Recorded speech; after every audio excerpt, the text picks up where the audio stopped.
नमस्कार दोस्तों, आपका स्वागत है अपनी YouTube चैनल PFP में। आज हम बजाज फाइनेंस के बारे में बात करने वाले हैं। मार्केट के बुरे सेंटीमेंट के चलते स्टॉक में 5.5% की भारी गिरावट देखने को मिली, तो इसका फ़ायदा उठाना तो बनता है। कौन से लेवल पर खरीदारी करनी चाहिए, इसके बारे में चर्चा करने वाले हैं। 4.5 लाख करोड़ की दिग्गज मार्केट कैप है, 90.87 का पीई रेशियो है, जो कि क्लियरली प्रीमियमली वैल्यूड नजर आता है, क्योंकि कंपनी की ग्रोथ भी शानदार रही है। पिछले कुछ सालों में इतनी बड़ी कंपनी होने के बावजूद हाई ग्रोथ कंपनी दिखा पा रही है। हालांकि 2021 में परफॉर्मेंस आपको ग्रोथ वाला नजर नहीं आता, जिसका रीजन हम सबको पता है, कोविड की वजह से प्रॉब्लम्स देखने को मिली। उसके बावजूद कंपनीज ने रेवेन्यू को बढ़ाया है और प्रॉफिट में आपको स्लाइटली गिरावट ऑफकोर्स नजर आती है।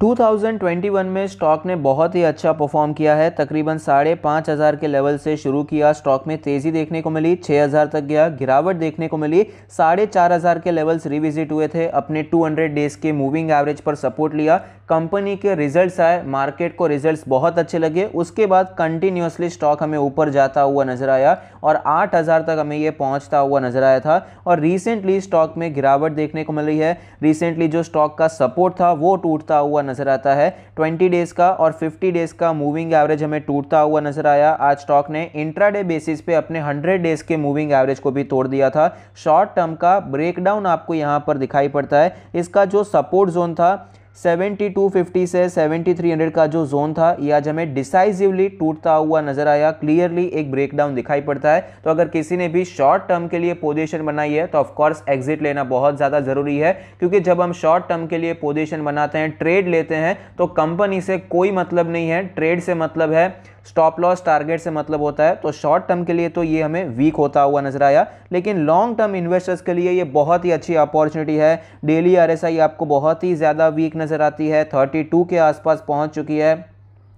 इसका जो 200 डेज का मूविंग एवरेज है वो कैलकुलेट होकर आता है 63। इसके वीकली चार्ट पर भी एक बार एनालिसिस कर लेते हैं। वीकली चार्ट पर हमें क्लियरली पता चलता है स्टॉक ने बहुत अच्छा परफॉर्म किया है, और जब भी स्टॉक में गिरावट होती है तो इसका 50 वीक्स का मूविंग एवरेज बहुत ही इंपॉर्टेंट सपोर्ट की तरह नजर आता है, और वापस स्टॉक हमें ऊपर जाता हुआ भी नजर आता है। तो इसका जो 50 वीक्स का मूविंग एवरेज है फिलहाल कैलकुलेट होकर आता है 6190 के आसपास का लेवल, तो अप्रॉक्सीमेटली 6200 का लेवल। वीकली आरएसआई के बारे में बात करें, वीकली आरएसआई 53.94 है। तो इसमें जो फ्रॉथ आ गया था, ये 70 प्लस 80 प्लस वीकली आरएसआई चला गया था, ओवरबॉट कंडीशन हो गई थी, वो अभी आपको कम होती हुई नजर आई है।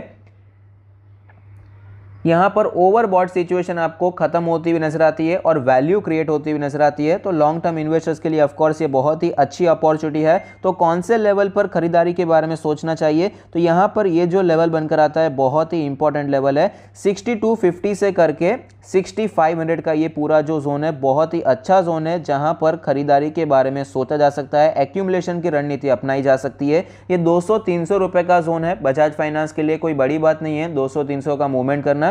यहां पर अगर स्टॉक आता है तो यहां पर आप एक्यूमुलेशन के बारे में सोच सकते हैं। और फिलहाल जिस प्रकार का हमें मोमेंटम देखने को मिला, मार्केट में जिस प्रकार का मोमेंटम देखने को मिल रहा है और यहाँ पर जिस प्रकार का ब्रेकडाउन देखने को मिला, 6200 के लेवल्स इजीली अचीवेबल हो सकते हैं, 6500 के लेवल्स इजीली आ सकते हैं, जहाँ पर आप एक्यूमुलेशन की शुरुआत करने के बारे में सोच सकते हैं। और यहाँ पर एटलीस्ट एक बार मेरे हिसाब से एक्यूमुलेशन करना बनता है। ऑफकोर्स मार्केट में जब गिरावट होती है तो डर लगता है खरीदारी करने में, लेकिन बजाज फाइनेंस एक ऐसा स्टॉक है जहाँ पर मौके बार बार नहीं आते हैं। 6 महीने 1 साल में एक बार ऐसा मौका आएगा कि स्टॉक अपने ऑल टाइम हाई से या फिर रिसेंट हाई से 15-20% के करेक्शन पे मिलता है। अप्रैल में लास्ट मौका मिला था, उसके बाद ये कंटिन्यूअसली ट्रेंडिंग रहा है। ट्रेंडिंग में आप ट्रेडिंग कर सकते हैं, लेकिन इन्वेस्टमेंट करना मेरे हिसाब से, मेरी साइकोलॉजी के हिसाब से थोड़ा सा मुश्किल हो जाता है मेरे लिए। जब स्टॉक्स में गिरावट होती है तब वहां पर इन्वेस्टमेंट करना बेहतर डिसीजन होता है। तो यहाँ पर उस प्रकार से 6 महीने 1 साल में एक बार मौका आता है, उस हिसाब से यहाँ पर आप इन्वेस्टमेंट करने के बारे में सोच सकते हैं।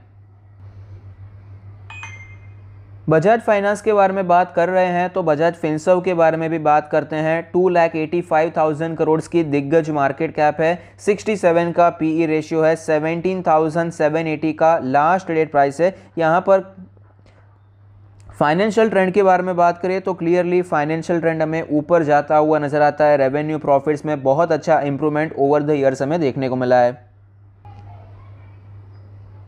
स्टॉक के चार्ट पर हमें क्लियरली पता चलता है कि 2021 में बहुत ही अच्छा परफॉर्म किया है। 9,500 के लेवल से शुरू किया था, उसके बाद स्टॉक में जब गिरावट देखने को मिली अपने 100 डेज के मूविंग एवरेज के आसपास ही सपोर्ट लिया। कोई सिग्निफिकेंट गिरावट यहाँ पर भी देखने को नहीं मिली थी।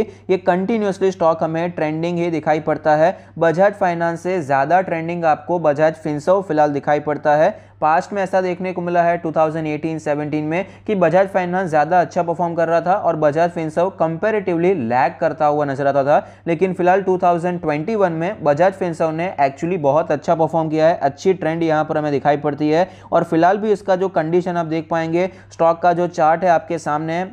बजाज फाइनेंस में ब्रेकडाउन हो चुका है लेकिन बजाज फिनसर्व में अब तक ब्रेकडाउन नहीं हुआ। इसका जो सपोर्ट है 16,500 के आसपास का सपोर्ट नजर आता है। ये भी एक सपोर्ट है, उसमें कोई डाउट नहीं है, लेकिन यहाँ पर एक जोन है, इस जोन अभी तक स्टॉक ने नहीं तोड़ा है। अगर 16,500 के नीचे जाता है तो आपको ज़्यादा गिरावट देखने को मिल सकती है और स्टॉक हमें 15,000 14,500 को अप्रोच करता हुआ नजर आ सकता है। इसके वीकली चार्ट के बारे में बात करें तो आप देख पाएंगे वीकली चार्ट पर हमें क्लियरली पता चलता है कि 50 वीक्स का moving average as a important support देखने को मिलता है। जब भी गिरावट होती है यहाँ पर स्टॉक सपोर्ट लेता है और वापस ऊपर जाने की कोशिश करता है। फिलहाल ये लेवल कैलकुलेट होकर आता है 13,500 के आसपास का लेवल, काफ़ी ज़्यादा दूर ये दिखाई पड़ता है।